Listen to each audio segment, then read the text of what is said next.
Podcast Urdu की मोहब्बत में।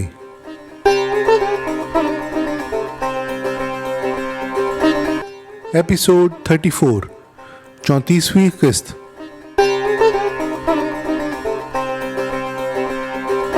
सलाम, आदाब, नमस्ते, सत श्री अकाल। रात के 8 बजे हैं। मैं देव हिंदवी आप सबका अदब और सुखन की इस महफिल में इस्तकबाल करता हूँ और खुशामदीद कहता हूँ।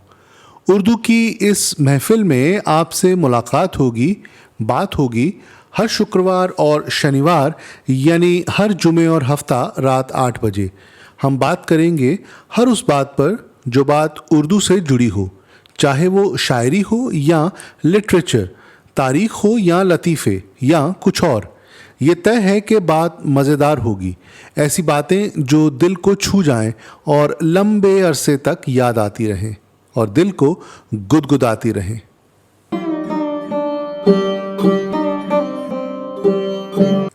उर्दू की इस महफिल में आज बात जारी रहेगी उर्दू ज़बान की तरक्की पे। फिर हम बात करेंगे उर्दू के एक जाने माने शायर के बारे में, फिर एक छोटा सा किस्सा, उसके बाद एक लतीफ़ा और आखिर में एक यादगार शायरी के बाद मौके पे शेर। तो आइए शुरू करते हैं पॉडकास्ट उर्दू की मोहब्बत में।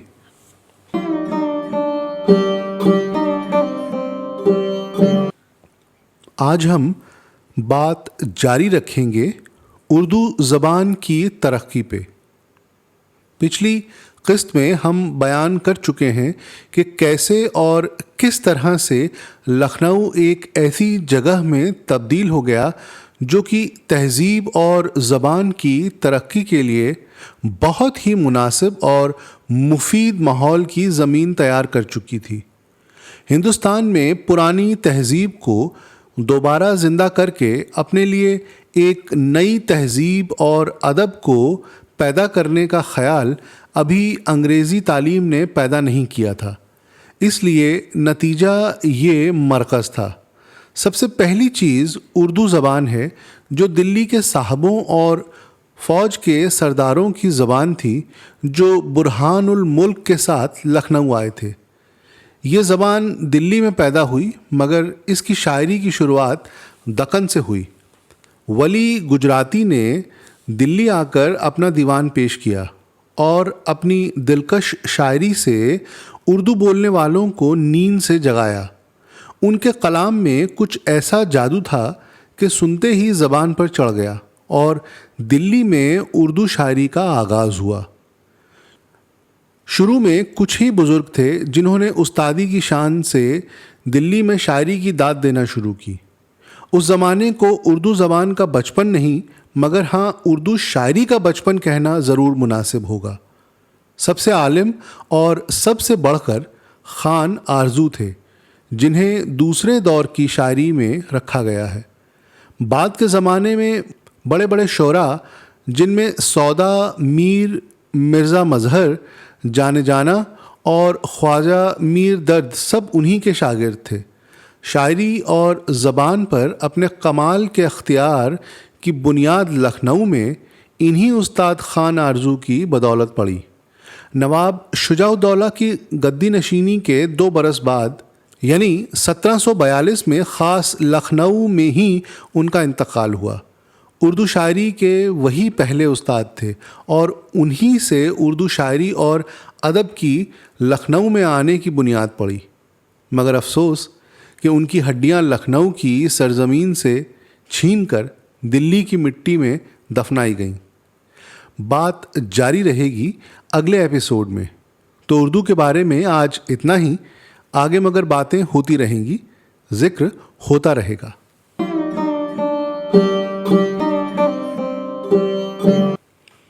पॉडकास्ट के इस हिस्से में हम आज बात करेंगे उर्दू के एक अजीम शायर के बारे में। आज के शायर हैं पंडित दया शंकर नसीम। बुतों की गली छोड़कर कौन जाए, बुतों की गली छोड़कर कौन जाए, यहीं से है काबा को सजदा हमारा। 1811 में पैदा हुए दयाशंकर नसीम का असल नाम पंडित दयाशंकर कौल था। वो 19वीं सदी में लखनऊ के नामी शायरों में से एक थे। उन्होंने मशहूर मसनवी गुलजार नसीम लिखी थी।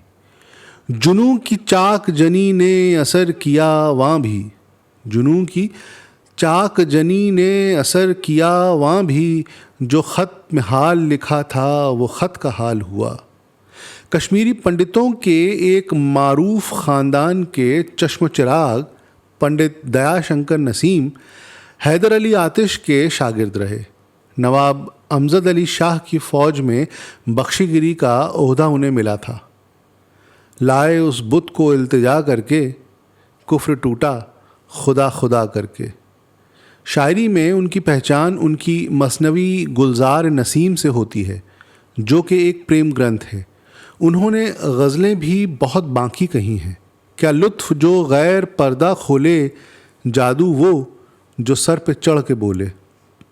1845 में बहुत कम उम्र में ही उन्होंने इस दुनिया से कूच किया। कूचाए जाना कि मिलती थी न राह, कूचाए जाना कि मिलती थी न राह, बंद की आंखें तो रास्ता खुल गया।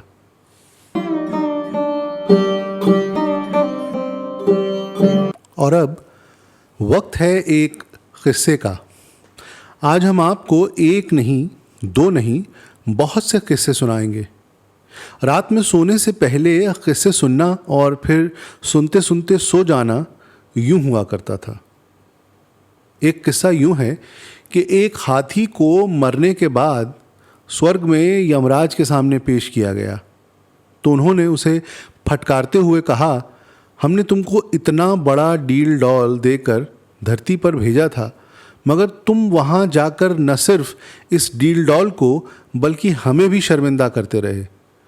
कुल जमा 3.5 हाथ के आदमी के बांधे बंध गए और उसी के घुमाए घूमते और नचाए नाचते रहे। तुम्हारे आगे उस आदमी की औकात क्या थी भला? हाथी बिना कुछ बोले उनकी बातें सुनता रहा, तो वह आपे से बाहर हो गए। कहने लगे, एक तो मेरी नाक कटा कर आए हो, दूसरे बोलते भी नहीं। इस पर हाथी को गुस्सा आ गया। उसने आओ देखा ना ताओ, बोला, महाराज बहुत सुन ली मैंने आपकी, अब आप मेरी सुनिए। दरअसल आपको पता ही नहीं कि यह आदमी कैसी शय है। कारण ये कि आपका मौत के कगार पे खड़े आदमियों से ही पाला पड़ता है। किसी दिन जिंदा आदमी से पाला पड़ा तो पता चलेगा। एक किस्सा इससे भी कहीं ज़्यादा मज़ेदार है। हुआ यूं कि एक घर में मियाँ बीवी खाना खाने जा रहे थे कि मेहमान आ धमका। उसे देखकर बीवी के मिजाज शरीफ नहीं रह गए, क्योंकि उसने कुल 6 रोटियां ही सेंकी थी और मेहमान के लिए फिर से चूल्हा जलाने की जहमत उठाने का उसका कतई मन नहीं था। उसने चटपट दिमाग दौड़ाया और उतनी ही रोटियों में सबको तृप्त कर देने का तरीका ढूंढ निकाला। नेपथ्य में बुलाकर अपने मियाँ को कुछ समझाया और दोनों की थालियाँ परोस दी। दोनों 2-2 रोटियाँ खा चुके तो 2 और रोटियाँ लेकर आई और अपने मियाँ से पूछा, और लेंगे क्या? उसके सिखाए के मुताबिक मियाँ ने छूटते ही कहा, नहीं नहीं, कितना खाऊंगा, आदमी हूँ मैं, कोई जानवर नहीं कि रोटियों पर रोटियां लीलता चला जाऊं। इसके बाद मेहमान भला क्या खाकर और रोटियां मांगता। फिर तो अंदर जाकर बीवी ने निश्चिंत होकर खुद भी 2 रोटियां खाई और चैन से सो रही। एक और किस्सा उस समय का है जब गांवों में चिराग कम ही जलाए जाते थे।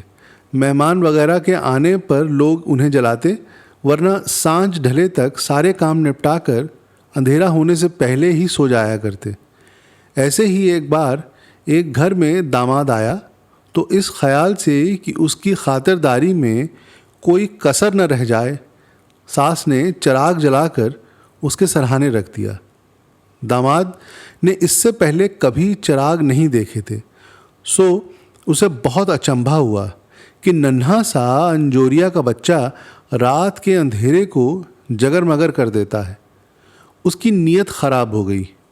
घर के लोग सो गए तो उसने उस अंजोरिया के बच्चे को छप्पर में छुपा दिया और सोचा सुबह वापस जाने लगूंगा तो चुपके से अपने झोले में रख लूँगा।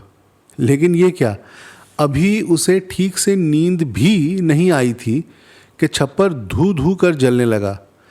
जैसे तैसे आग बुझाई गई तो उसने निहायत भोलेपन से अपनी चोरी बता दी।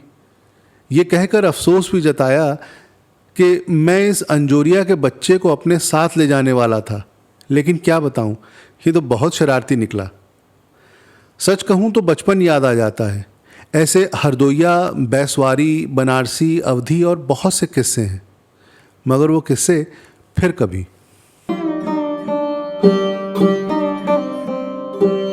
अब एक लतीफ़ा सुनिए।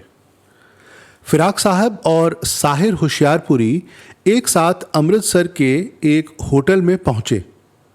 साहिर ने होटल का रजिस्टर भरना शुरू किया। फिराक साहब पास की एक कुर्सी पर बैठ गए। साहिर साहिब पेशा के खाना पर पहुंचे तो फिराक साहब की तरफ मुड़कर बोले, क्यों साहब, मैं अपना पेशा क्या लिख दूं? माशूक लिख दो। फिराक साहब ने उन्हें याद दिलाया। इस उम्र में? साहिर ने कहा। तो क्या हुआ, आगे पेंशन याफ्ता भी लिख दो।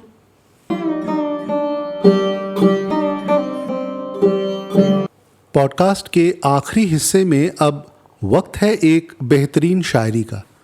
आज के शायर हैं वहीद इलाहाबादी। तो कलाम मुलाहिजा फरमाइए। तुझ में तो एक खूए जफा और हो गई, तुझ में तो एक खूए जफा और हो गई, मैं और हो गया न वफा और हो गई।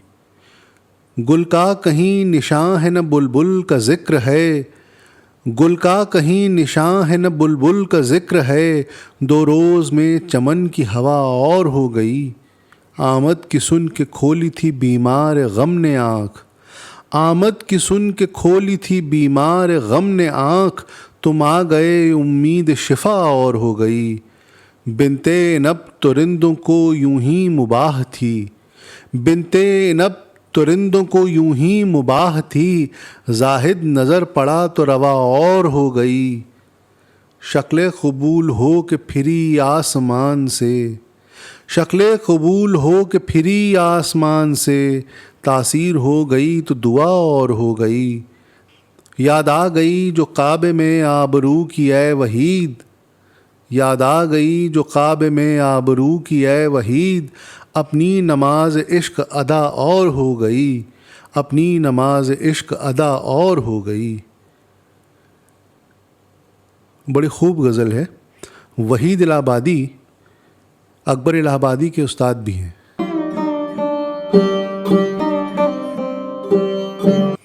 मौके पे शेर। आज का मौका है कि उनकी यादों में खोए झूमते चले जा रहे थे। उन्होंने तंज किया, पी रखी है क्या? जवाब दिया, कल जो पी थी अजी ये तो उसका नशा है, तुम्हारी कसम आज पी ही नहीं।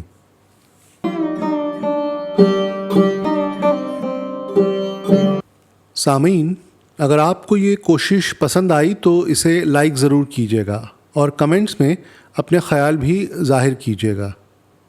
तो ख़वातीन व हज़रात, अब वक्त है आपसे इजाज़त लेने का।